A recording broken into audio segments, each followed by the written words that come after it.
Hi hello welcome to today reports. இப்ப நம்ம பார்க்க போறது எழில் இயக்கத்தில் விஜய் சிம்ரன் நடிப்பில் வெளிவந்து மிக வெற்றிகரமாக ஓடிய துள்ளாத மனமும் துள்ளும் படத்தினுடைய திரை விமர்சனத்தை பத்தி தான் பார்க்க போறோம். படத்தினுடைய கதை ஒரு ட்ரெயின் டிராவல்ல இருந்து ஆரம்பிக்குதுன்னு சொல்லலாம். பூனாவில் இருந்து தன்னுடைய சிறைவாச தண்டனையை முடித்துக்கொண்டு ரயில்ல சென்னை திரும்பி கொண்டிருக்கின்றார் விஜய். அப்போது தன்னுடைய சக பயணிகளிடம் தன்னுடைய பழைய அனுபவத்தை பகிர்ந்து கொள்ளும் காட்சிகள் மிகவும் அருமையாக படமாக்கப்பட்டுள்ளது. அங்கிருந்துதான் இந்த படத்தினுடைய திரைக்கதையை ஆரம்பிக்குதுன்னு சொல்லலாம். மேடை பாடகனாகும் கனவுகளோடு சென்னைக்கு வந்து கிடைத்த வேலையையும் செய்து கொண்டு வாய்ப்புக்காக காத்திருப்பவர்தான் விஜய். முகம் பார்க்காமல் அவரது குரலால் சிம்ரன் ஈர்க்கப்படுவதையும் சூழ்நிலை காரணமாக கிட்டத்தட்ட ஒரு பேட்டை ரவுடி மாதிரியாக கண்ணில் தட்டப்படக்கூடிய விஜய் தான் அந்த குரலுக்கு சொந்தக்காரர் என்பது அறியாமல் அவர் மீது வெறுப்பை வளர்த்துக் கொள்வதையும் ஆரம்ப காலகட்டங்களில் இயல்பாக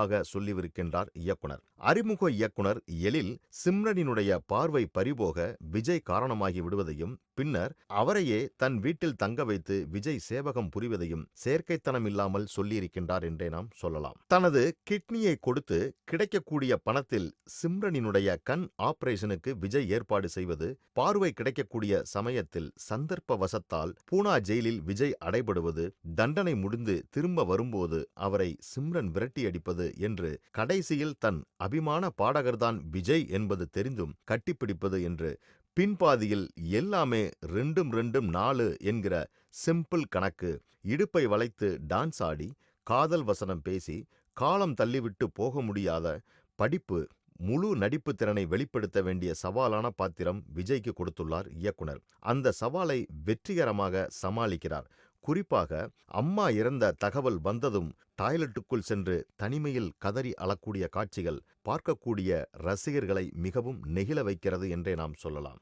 ஒரு பானை சோற்றுக்கு ஒரு சோறு பதம் என்பார்கள். கண் பார்வை இல்லாதவர் என்பதற்காக ஓவராக தட்டு தடுமாறி தடிக்கி விழாமல் இயல்பாக தன் நடிப்பு திறமையை வெளிப்படுத்தியிருக்கிறார் சிம்ரன். அவருக்கும் நம்முடைய பாராட்டுக்களை தெரிவித்துக் கொள்ளலாம். படத்தினுடைய கதை சுருக்கம் என்னவென்றால், குட்டி ஒரு நல்ல உள்ளம் கொண்டவர்.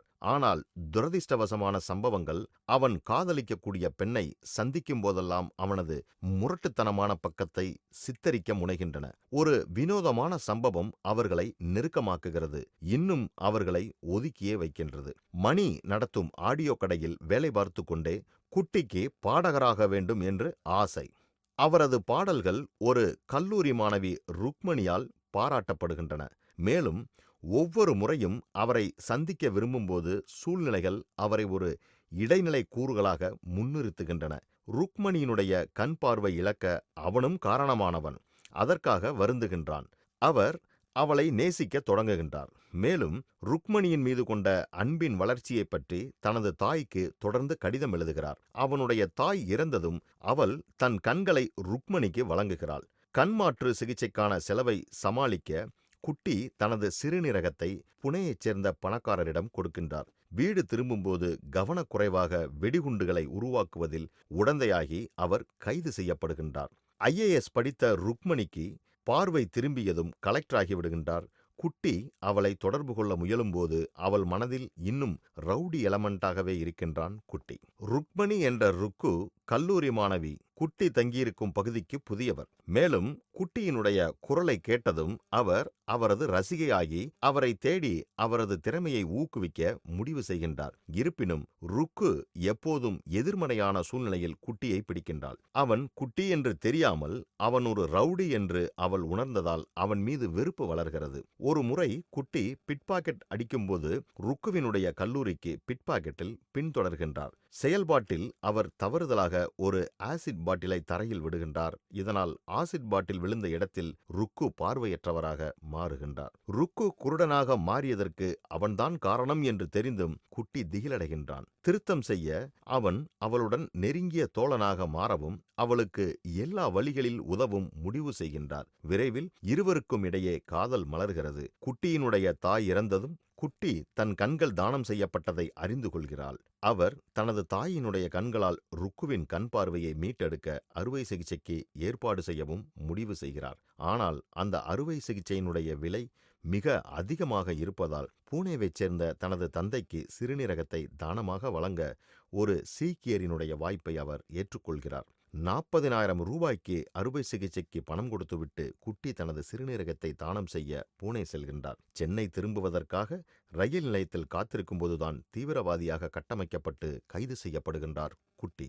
7 ஆண்டுகளுக்குப் பிறகு குட்டி சிறையிலிருந்து விடுவிக்கப்பட்டு சென்னை திரும்புகின்றார். ருக்கு அவர்களினுடைய இருப்பிடத்தை விட்டு வெளியேறி இப்போது கலெக்டராக இருக்கின்றார். அவளுடைய கண் பார்வை மீட்டெடுக்கப்பட்டதை கண்டுபிடிக்க முடிந்தது. ஆனால் ருக்கு குட்டியை பார்த்ததும் அவன் குட்டி என்று கூட தெரியாமல் கடந்த காலத்தில் அவன் செய்த ரவுடி நடவடிக்கைகளுக்கு பழிவாங்கும் விதமாகவும் அவளை குருடனாக்கியதற்காகவும் அவனை கைது செய்ய உத்தரவிடுகின்றாள் ருக்கு. ஆனால் குட்டி பாட ஆரம்பிக்கும் போதுதான் தான் கைது செய்த அந்த ரவுடி வேறு யாருமல்ல குட்டிதான் என்பதை ருக்கு உணர்கிறார். அவரை தவறாக புரிந்து கொண்டதற்காக அவள் மன்னிப்பும் கேட்கிறாள். அவர்கள் மகிழ்ச்சியுடன் கட்டி தழுவி தங்களது உறவை மீட்டெடுக்கின்றார்கள். இதுதான் துள்ளாத மனமும் துள்ளும் படத்தினுடைய திரைக்கதையாக அமைந்துள்ளது.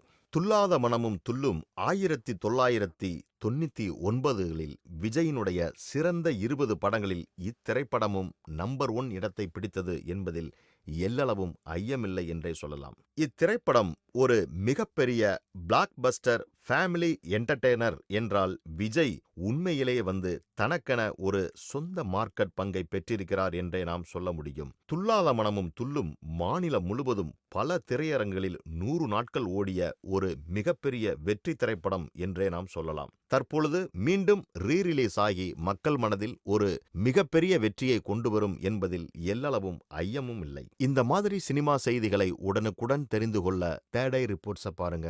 கமெண்ட் பண்ணுங்க, லைக் பண்ணுங்க, சப்ஸ்கிரைப் பண்ணுங்க, ஷேர் பண்ணுங்க.